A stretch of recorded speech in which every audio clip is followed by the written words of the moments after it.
தெரிஞ்சுக்கிட்டான் முடியாம இருக்காங்க அப்படின்னு. வீட்டுக்கு வந்து புள்ள எழுதிக்கிட்டு இருந்ததை பிடிச்சி இழுக்கிறான். நான் 30 நீ கூட உன் மகளை கொடு.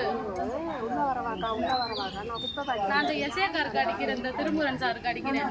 நான் ஒரு அறந்தாங்க வீட்டுல போய் உள்ள போயிட்டாப்ல நம்ம எல்லாம் பொழுதைக்கு ஒண்டியா இருப்பாங்க வீட்டுல.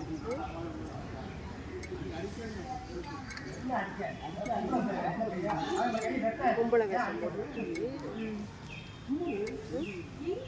இல்லை காசு கீசு கொடுத்தா வாங்கிட்டு போக வேண்டியது.